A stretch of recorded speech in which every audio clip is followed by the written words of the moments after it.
Well, it's good to have so many folks here today to share in chapter 11 of the story.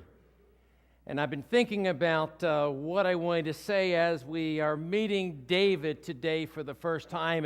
And the story of David in this chapter is his leading up to becoming the king of Israel. And so I began to think, what is it about David that we might want to learn, no matter whether we're a confirmand or we've been a member of this church for all of our lives? And so as I thought about that, I got thinking about some of the challenges I faced through the years of in the process of moving. It was most recently moving Sarah. Holly and I went out to Denver to help Sarah move into her new house. And so I think back having two daughters in college, and I think we moved them about 18 times in those 6 years of college and grad school. And so I became kind of a favorite box of mine was the medium-sized box. The reason I like the medium-sized box is that I've used those big boxes before, but they get filled up and they cannot be moved, at least not by me. You got to pay hefty, strong men to move those, and most of these moves were stuff that I did in the back of my van. And so what's nice about the medium-sized box is that you can manage it well. You can get your arms around it. You can hold on to this. If you get really creative, you can get almost anything into the medium-sized box, as long as you don't have to around when they unpack it and it's in pieces. So there are challenges that, but it's a good-sized box. And so as I think about this box and what we've learned from David's life, is that I think that it's become easy for us to kind of treat our God as a God that sort of lives in a medium-sized box. That we've got this God in a box, so to speak. And so when I think about this size box, it's not too big. It's manageable. We can kind of control this size box, and there's a part of us that feels comfortable with a God that we can sort of manage, a God that knows his place. And so we find when we put God in a box, we sort of say, God, this is the box, this is the size, this is how we expect you to work in my life and in our lives. But if your God fits into a box like that, then we quickly might realize that our God is too small. And that if we want God to make a difference, that maybe God can't make a difference. If you have a small God that fits in a box, and inevitably, as you go through life, there's times and experiences and struggles of stress, of frustration, of hurt and pain, and we realize that we all go through that. No matter whether you're a confirmand or you're the age of David, or you're the age of Samuel, which is up there in years, or somewhere in between, we have pressure in our lives. And if God isn't big enough, if God can stay in this box, then God isn't big enough to help us when our life comes under pressure. Pressure can hit you when you're the age of David in our story today, or at any age in life. And so if your God isn't big enough to talk to about your problems, then your God isn't big enough to come through when you need God. And if you begin to live your life with a God that is small enough to fit into a box, then inevitably we'll find that life is mundane. Life becomes predictable because you don't have a God big enough to challenge you, to push you, to move you. Big enough to ask you to take risks. If you don't have a God big enough to make some sort of significant impact in your life, then life becomes ho-hum. If your God is small enough to fit in a box, and what's going to happen when those challenges come? You're going to feel overwhelmed. Situations in life that quickly become hopeless because your God isn't big enough to fix them, to heal them, to redeem them. Your God is big enough, but not big enough to come into a hopeless situation and bring hope. And so as you think about those experiences, whether it's in school or in your families or in your workplace or your neighborhoods, You'll find that as you read, as we experience the story of chapter 11, and I think somewhere in this story you will find a place that matches your life where you are and fits who you are.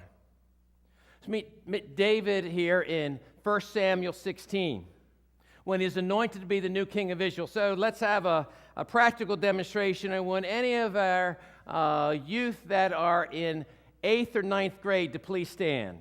8th or 9th graders around it, please stand. Come on, we know you're here. Any up in the balcony? Okay, now everybody look around. 8th and 9th graders, okay? Do they look like potential kings of Israel?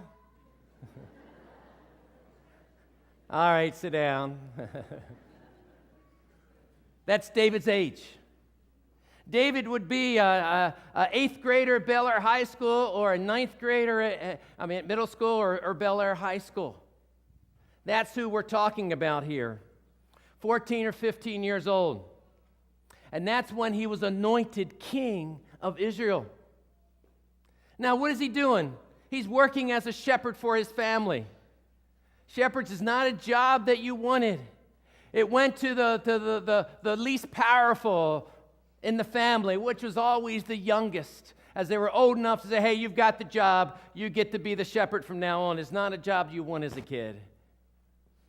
And so the job description for David had 2 words: watch sheep. That was his job description. That's all he needed to do, day in, day out, was watch sheep. And so he had time to kill. I mean, for the most part, the sheep weren't all that much of a problem. There's times where he had some challenges, but most days it was sort of the same as the day before, kind of mundane. And so he had to do something to pass the time. And so he filled the time by singing songs. He played this thing called a harp, and kind of modern day guitar. And so he would write music, so David had some talent.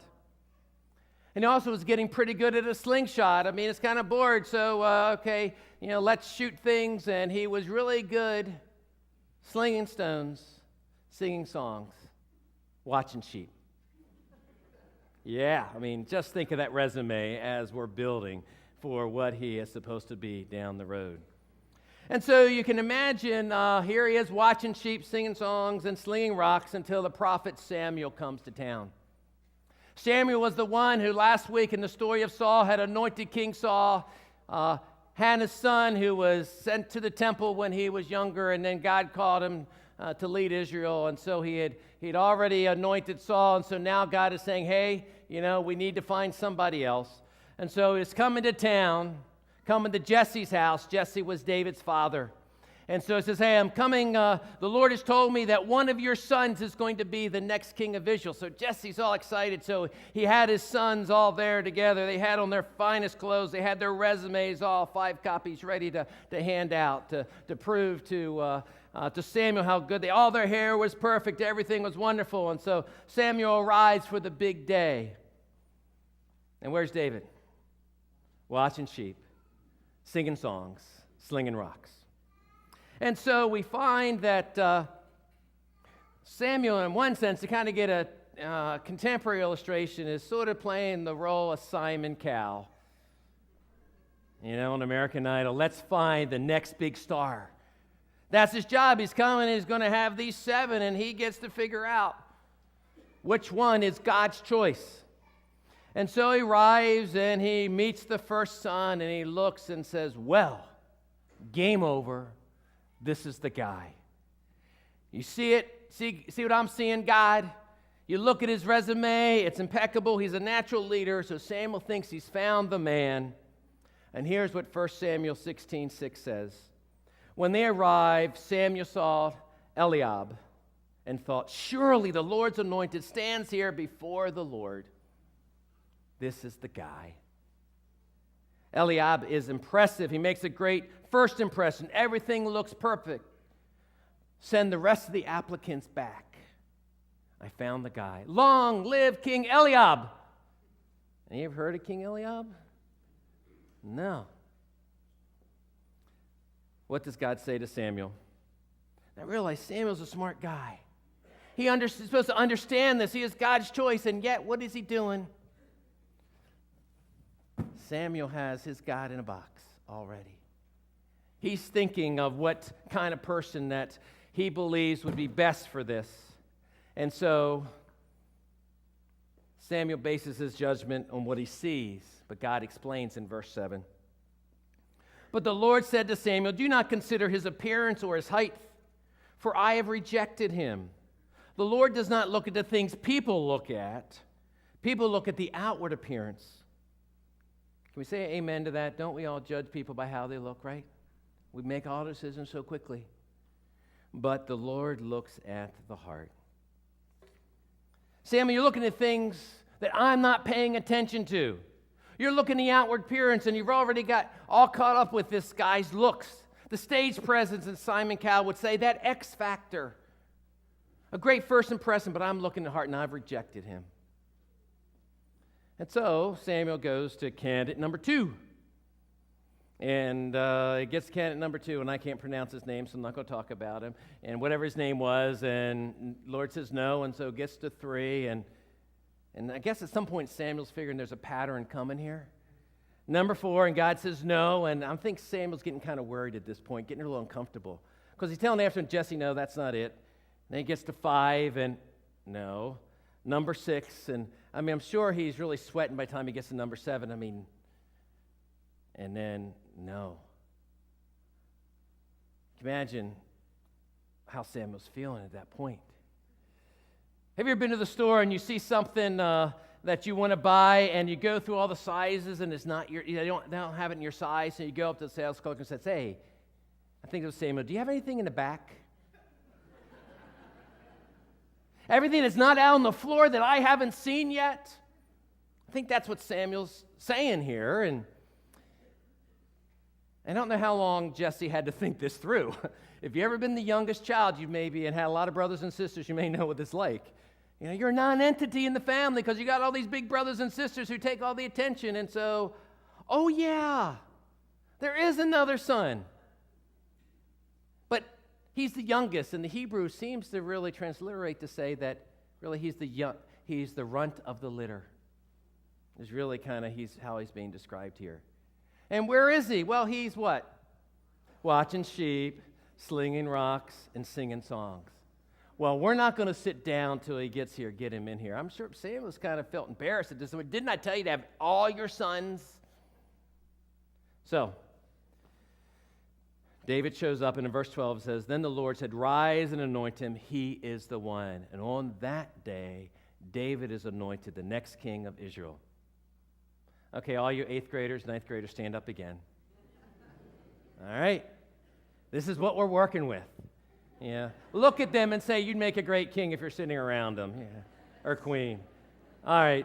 That's the last time I think I need to use you as that's the only reason I'm had them here this service. Is just, and I'm counting. I think there's one missing. And if I find you later, you've got extra homework. Okay. So box breaker number 1. God can use anybody. God can use anybody.